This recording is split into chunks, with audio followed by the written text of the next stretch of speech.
So looking outside here in Uppingham, the weather has turned truly autumnal, the days are darkening. But here in the gallery, we have an absolute riot of colour on the walls because we have a wonderful exhibition of work by Jenny Grevatte. I'm delighted to be joined by Jenny today for this exhibition walkthrough.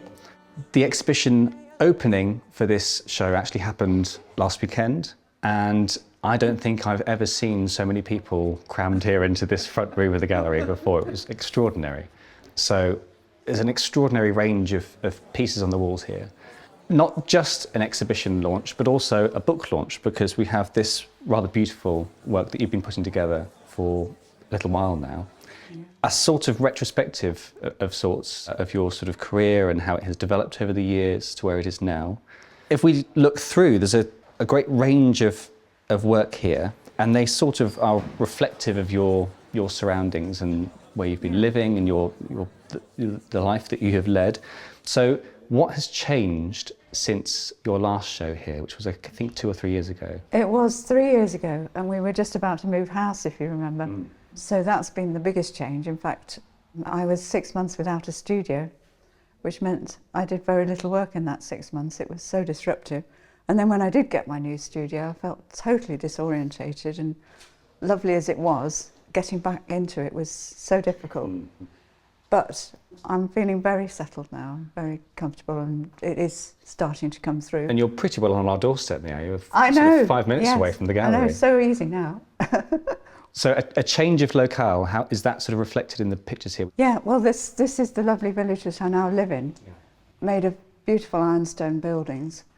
And we even have our own heritage site called the Bead House.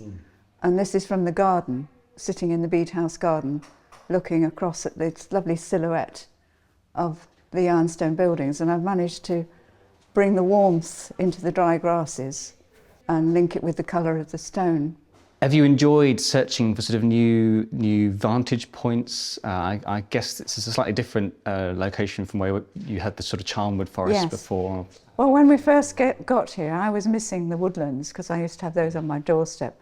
But then I met a lovely man called John who owns a wildflower meadow. He said, jokingly, "Would you like to be my artist in residence? You can come and use my land as inspiration." And I jumped at it.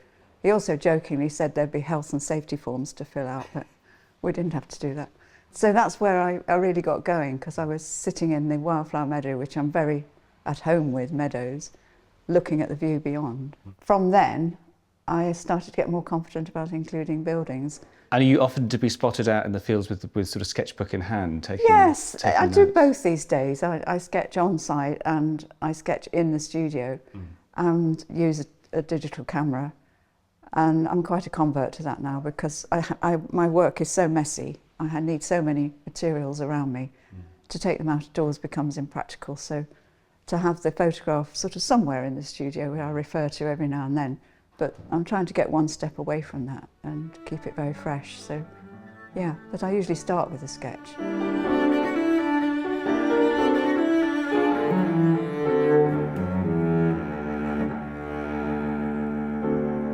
So if we turn the pages through this book, it's divided not by sort of chapters in your life as much as by subjects and themes, the things that have continued to turn up in your work. And we start with still life.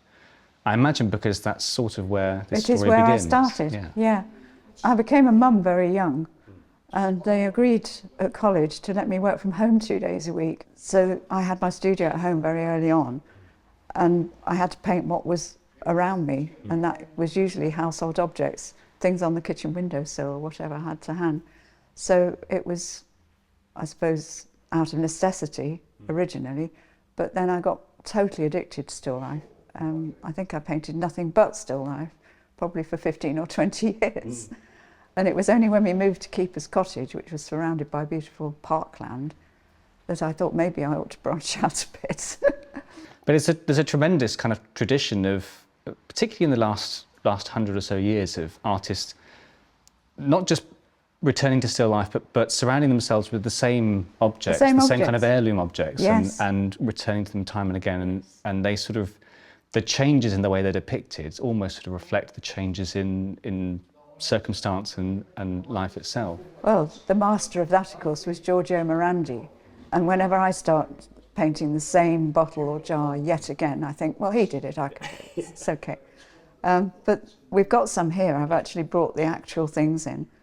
And I get so excited when I find a new one. These two I found on a French brocante stall in April, and couldn't wait to get them home and include them in the new work. Are these little sort of oil cans or something? Well, this one, I think, it's got a little fish on top. Oh, yes. And okay. I think it was probably fish oil. Right. Maybe, I don't know. The tops are all stuck in now. And this just has the most beautiful decoration. And they're often handmade. And of course, they've got this lovely mellow patina, which I can then imitate with my textures that I love to get. But I mean, this one I've had 40 years, but it still pops up. I suppose the other lovely thing with these objects is, although these are paintings from inside and the still lives life is the sort of the classic interior scene, in these textures and colours there are sort of reflections of the world outside. We were talking about the Lyddington stone, and you can see that in some of these pieces. Yeah, exactly. The patina and the rusty surface is echoed by the buildings beyond. And this new series, of course, has been done in my studio here in Lyddington, which has a view of those lovely stone buildings. So to start with, I wasn't incorporating them, but I am now very consciously, and often moving the buildings around to suit my composition. So don't take it too literally. Don't ever take my paintings literally. If we look not just at the still life pictures in this show, but also at some of the landscapes we've got around us, there's multimedia, we've got lots of different things going on, but there's also almost every painting is made either on board or on sort of thick watercolour paper, a card. Yeah, and sometimes watercolour paper. Yeah. No canvas. No. What's the story there? The story about that, my very first important solo show in London, I had them lined up, ready to be collected, and the very night before they went, the corner of one frame pierced the canvas of another. Beyond mending. It couldn't be mended. And do you know what I had to do? Because it had already been photographed for the catalogue. I had to sit up all night, repainting it, drying it by the gas fire on board. Yes. And after that, I thought, no, actually, I don't like the surface of canvas either. Yeah. It dictates a surface, and I like to create my own. So a smooth surface, which I can impose my own surfaces on, suits me much better. That first show, would that have been for Lillian Browse? Yes, it was. What was she like as a sort of patron, as a dealer? Well, she was lovely, but she didn't suffer fools gladly. You know, you had to keep on your toes. But eventually we had a lovely friendship, and she was very kind to me. And when things in my life went wrong, she was really supportive. She had some ups and downs in her own life. Do you think she recognised in you another woman in at that time, pretty male-dominated world? Very much so, yes. Yes, and she sort of held my hand through this art world, which was dominated by men, mainly men who were boarding school educated. Yes. And didn't know very much about women. Yeah. Or how to treat them. No, she was lovely, great support. And she would remain my friend until she died, aged 99.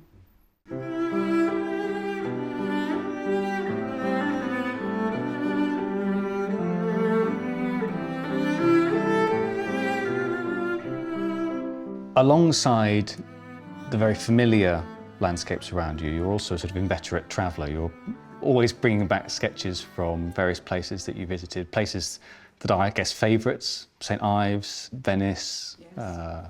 Sicily we've seen as well. We have here two unusual paintings, and I don't think I've seen this from you before. It's almost a kind of grisaille technique, this sort of black and white, this greyish kind of tone to them, and they seem to me almost like a kind of classical afterlife kind of feeling to them. Yeah, this one is a wildflower meadow. It's, well, a field of dandelions locally. Right. Yeah.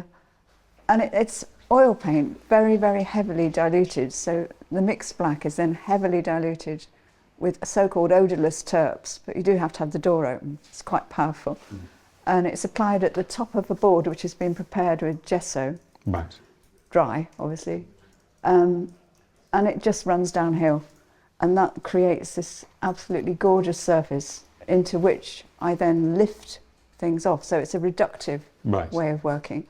And to get the dandelions, I don't know how many times I tried to get them looking like dandelions. They just look like flat saucers, or they weren't working. I nearly gave up. And then suddenly they started looking like dandelions. And I just loved the way I managed to move it sort of through. And I suppose quite classically, I've got this high level horizon that takes the eye through as well. But the sky itself is completely rubbed back, leaving the trees, the shapes of the trees behind. So it all has to be done fairly quickly because the oil paint, being heavily diluted, is evaporating at the rate of knots. Yeah. And so any mistakes you make, you really can't. You have to live with them. You will either live with them or you take the whole lot off again and start again. It's a bit like making a monotype, if anybody knows how to make a monotype. It's a similar process, but you're not printing it. It kind of reminds me a bit of Edward Middleditch, this very long, deep kind of Does vantage it? point Yes. into the distance. Well, that must be good.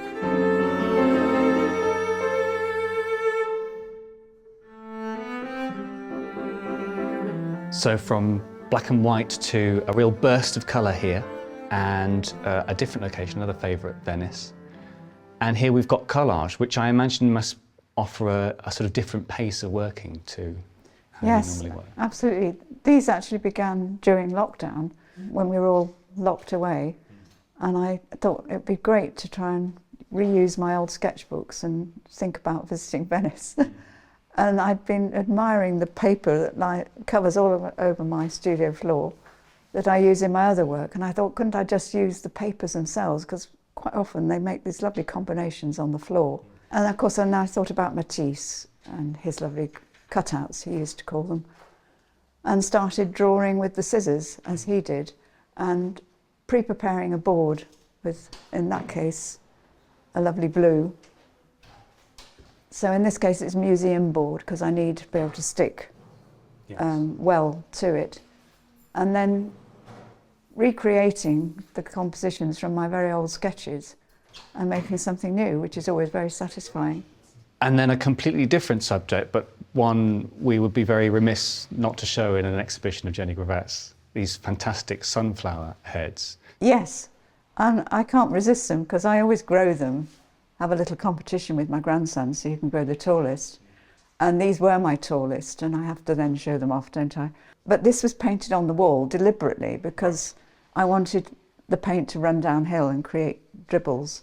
It's painted on a very thick quality, beautiful watercolour paper, but I've then destroyed it quite a lot by adding collage and various gesso surfaces, but that all encourages the paint to behave in interesting ways, and I am fascinated about that.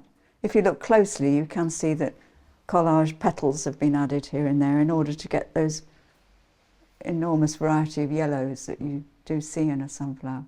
And I imagine you're having to work quite quickly if it's hung up and you're getting these sort of dribbles down.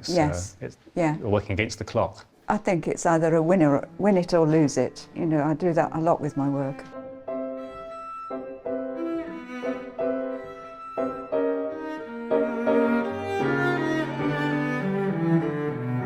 So customers at the gallery who have come to know your work will be expecting to see the woodlands, to see the trees in this exhibition, and they'll not be disappointed.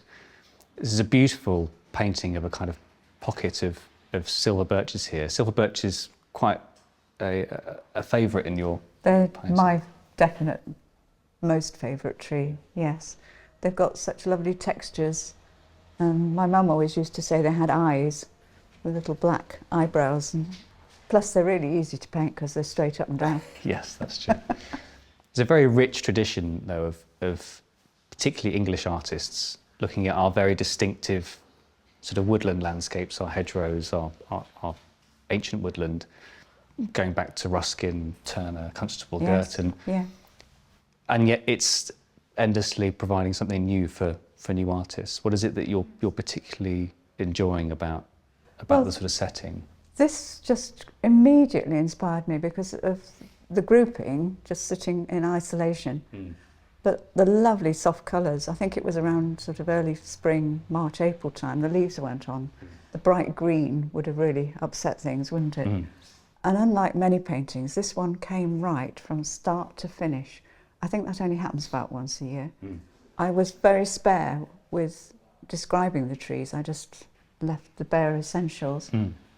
I think it's called a stand of birch trees. Right. I looked it up, yes.